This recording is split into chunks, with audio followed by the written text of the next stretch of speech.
கிரக தோஷங்கள் விலகி ஸ்தோத்திரங்கள், ஸ்லோகங்கள், பாடல்கள் எல்லாமே இந்த அருகம்புல் கொண்டு அவ்வளவு எளிமையான வழிபாடு உடைய ஒரே தெய்வம் அப்படின்னு யாரு கேட்டீங்கன்னா அனிதா புஷ்பவனம் குப்புசாமி விஹா யூடியூப் சேனல் அன்பர்கள் அனைவருக்குமே அன்பான வணக்கம். நம்முடைய யூடியூப் சேனலில் தொடர்ந்து பல பதிவுகளை பார்த்துக்கிட்டு வரோம். இன்றைக்கு இந்த பதிவில் ஆடி மாதத்தில் வரக்கூடிய மகா சங்கடஹர சதுர்த்தியின் சிறப்புகள் மற்றும் வழிபாடு பற்றி பார்க்க போகிறோம்.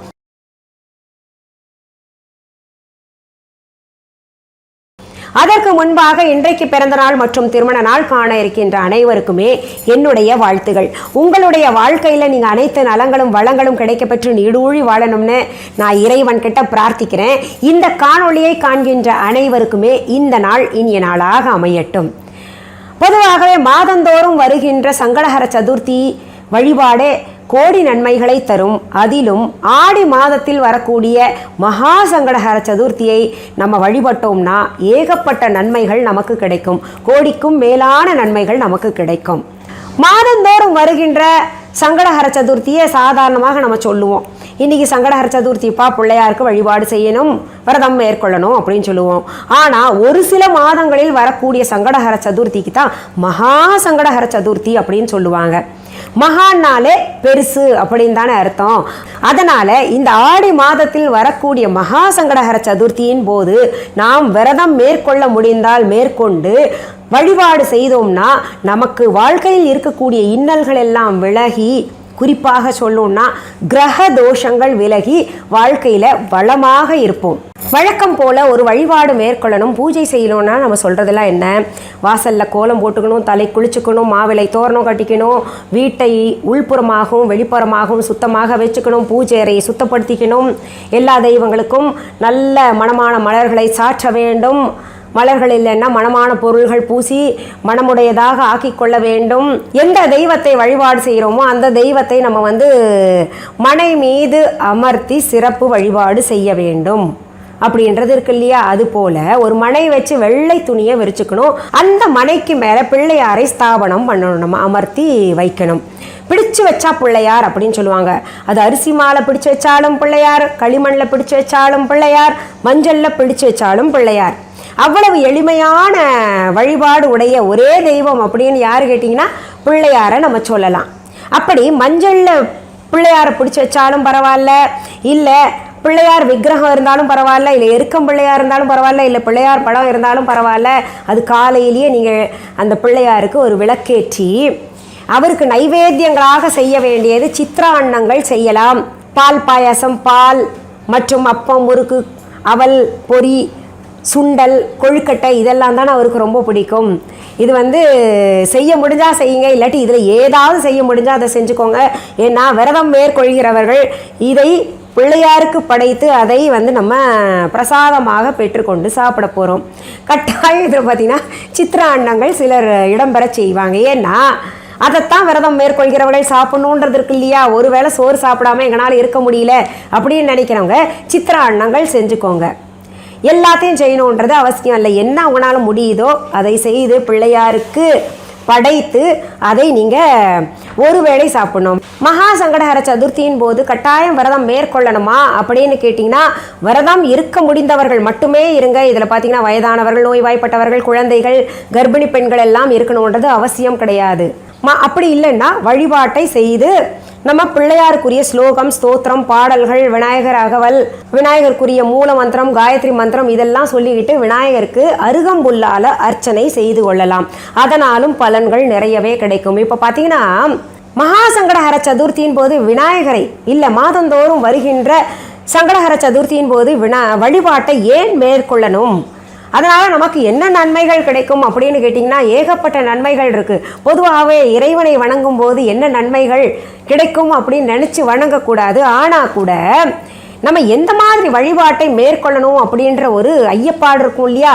அதுக்காக நான் உங்களுக்கு சொல்கிறேன். கிரகதோஷங்கள் இருந்தால் இந்த மகா சங்கட சதுர்த்தியின் போது விநாயகரை வழிபடலாம். சந்திர திசை, சந்திர புக்தி இருக்குது, சந்திரன் ஜாதக கட்டத்தில் சிறப்பாக அமையலை, சந்திர தோஷம் இருக்கு அப்படின்னு நினைக்கிறவங்க அத்தனை பேருமே இந்த மகா சங்கடஹர சதுர்த்தியின் போது விநாயகர் வழிபாட்டை மேற்கொள்ளலாம். அடுத்தது பார்த்தீங்கன்னா கேது தோஷம் உள்ளவர்கள், கேது ஒரு ஜாதக கட்டத்தில் சரியா இல்லை கேது திசை நடப்பவர்கள், கேது புக்தி உள்ளவர்கள் அத்தனை பேருமே இந்த விநாயகரை மகா சங்கடஹர சதுர்த்தியின் போது வழிபட்டார்களே ஆனால் அவர்களுடைய பிரச்சனைகள் கட்டாயம் குறையும். பொதுவாகவே ஒருத்தர் வாழ்க்கையில் கஷ்டப்படுறாங்க, இல்லை நிறைய பிரச்சனைகள் இருக்குன்னா அதற்கான காரணங்கள் என்ன அப்படின்னு நம்ம தேடணும்னா முன்வினை பயன் காரணமாக நம்ம கஷ்டத்தை அனுபவிச்சுக்கிட்டு இருக்கிறோம்.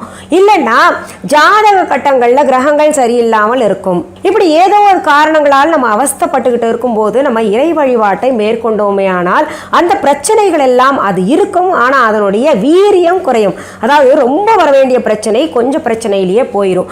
அது போலத்தான் விநாயகரை வணங்கும் போது இன்னதுக்குத்தான் வணங்கணும் அப்படின்றது கிடையாது. எல்லாத்துக்குமே விநாயகரை வணங்கலாம்.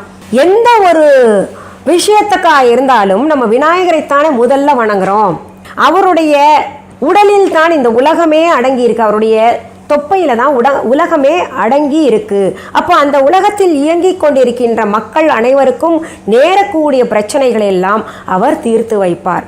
அதுவும் இந்த ஆடி மாதத்தில் வரக்கூடிய மகா சங்கடஹர சதுர்த்தி சிறப்பாக ஏன் கருதப்படுது அப்படின்னு பார்த்தீங்கன்னா, அன்னை தன்னுடைய பிள்ளையை வணங்கும் பொழுது, தன் பிள்ளையை எல்லாரும் நேசிக்கும் பொழுது எவ்வளவு மகிழ்ச்சி அடைவாளோ அதுபோல அன்னை பராசக்தி தன் பிள்ளையாரை வணங்கும் பொழுது அவளின் ஆசீர்வாதமும் சேர்த்து அவருடைய அருளையும் நமக்கு கொடுப்பார். அதனால நம்ம என்ன பண்ணணும்னா, விநாயகருக்கான நைவேத்தியங்களை பிரசாதங்களை எல்லாம் தயார்படுத்திட்டோம்னா அதை ஒரு இலை போட்டு வெத்தலைப்பாக்கு வச்சு தேங்காய் கட்டாயம் அதில் இடம்பெற வேண்டும். விளக்கேற்றி விநாயகருக்குரிய வழிபாட்டை மேற்கொள்ளணும். இதில் வழிபாடு அப்படின்றப்போ அவருக்குரிய ஸ்தோத்திரங்கள், ஸ்லோகங்கள், பாடல்கள் எல்லாமே இந்த அருகம்புல் கொண்டு அர்ச்சனை செய்யலாம். இது மாலை நேரத்தில் செஞ்சுக்கோங்க. இந்த சந்திர உதயம் இருக்கு இல்லையா, அந்த சந்திர உதய நேரத்தின் போது இந்த ஸ்லோகம் அவருக்குரிய பாடல்கள் எல்லாம் சிறப்பாக செஞ்சோம்னா கூடுதல் பலன்கள் கிடைக்கும். ஏன்னா சந்திரன் விநாயகரால் சாபம் பெற்றவர். அந்த சாப நிவர்த்தி எப்படி கிடைக்கும் அப்படின்னு விநாயகர்கிட்டயே சந்திரன் கேட்டபோது அவர் சொன்னார், என்னை சங்கடஹர சதுர்த்தி அன்னைக்கு மாலை வேளையில் வழிபட்டு நீ உதித்த பின்னாடி உன்னையும் வணங்குவாங்க, கையெடுத்து கும்பிடுவாங்க, அந்த பெருமையை தர்றேன்னு. அதுக்கான கதை ரொம்ப பெருசாக இருக்கும், அது ஏற்கனவே சொல்லியிருக்கேன். அப்படின்ற ஒரு வரத்தை பெற்ற காரணத்தினால நம்ம மாலை வேளைகளில் இன்னொரு முறை விநாயகருக்கு விளக்கேற்றி அவருக்கு உரிய மந்திரங்கள், காலை வேளையில் பொதுவாகவே மந்திரங்கள் இதெல்லாம் சொல்கிறதுக்கு நேரம் இருக்கிறதுல பெரும்பாலும் எல்லாருக்குமே.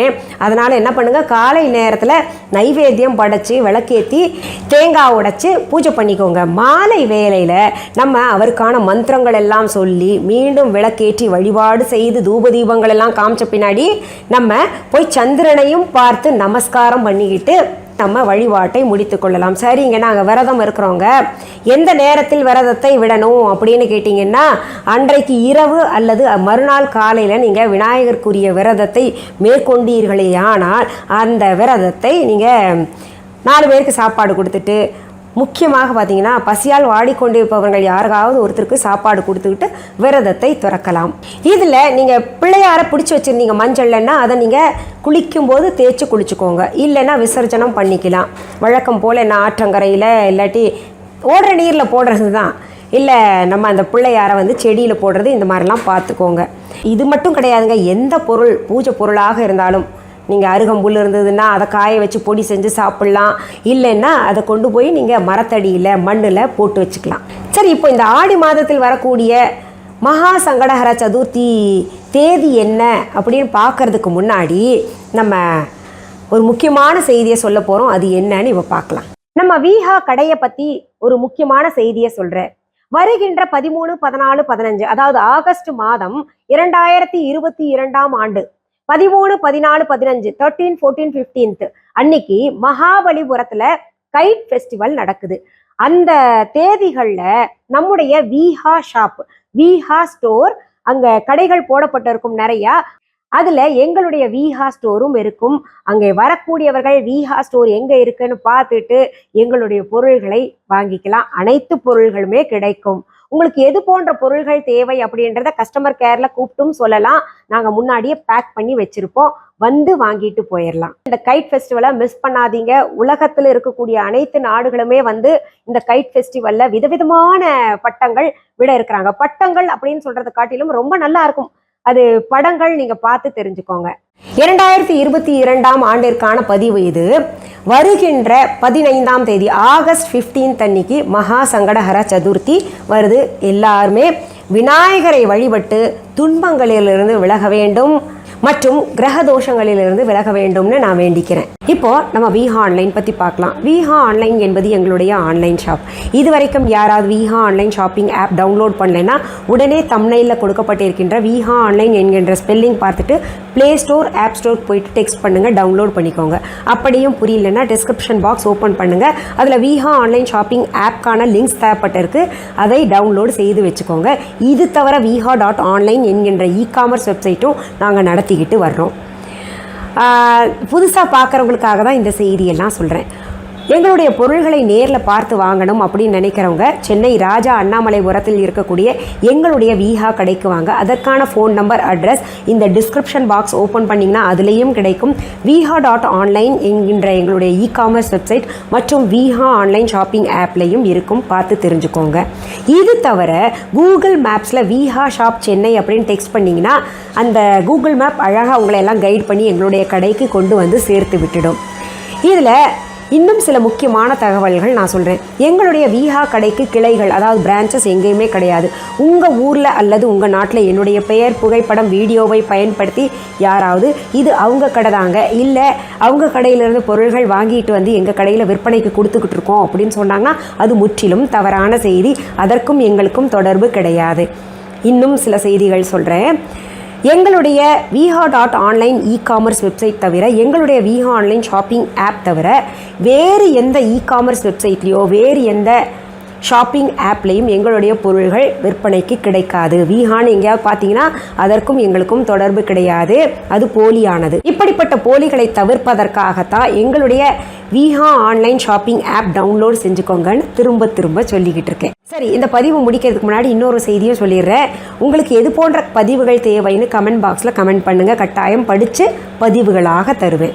மீண்டும் அடுத்த பதிவில் சந்திக்கும் வரை நன்றி, வணக்கம். அன்பான வாடிக்கையாளர்களே, உங்கள் விஹா ஸ்டோரில் பூஜை பொருட்கள், சிலைகள், ராசிக்கற்கள், வாஸ்து பொருட்கள், விதைகள், பாரம்பரிய அரிசி வகைகள், சிறுதானியங்கள், ஆர்கானிக் பொருட்கள், மூலிகை எண்ணெய், மளிகை பொருட்கள், மரச்செக்கு எண்ணெய், மரப்பொருட்கள், வெள்ளி ஆபரணங்கள், கிஃப்ட் ஆர்டிகல்ஸ், காட்டன் மற்றும் பட்டு புடவைகள், காட்டன் சுடிதார்கள், பட்டு பாவாடை, குழந்தைகளுக்கான விளையாட்டு பொருட்கள், ஹை குவாலிட்டி இமிடேஷன் நகைகள், வீட்டு உபயோக பொருட்கள், ஜூட் பேக்ஸ், ஹேண்ட்மேட் சோப்ஸ், அழகு சாதன பொருட்கள், சிறுதானிய பிஸ்கெட்டுகள், ஹோம் அப்ளையன்சஸ், இன்னும் பற்பல பொருட்கள் விற்பனைக்குள்ளது.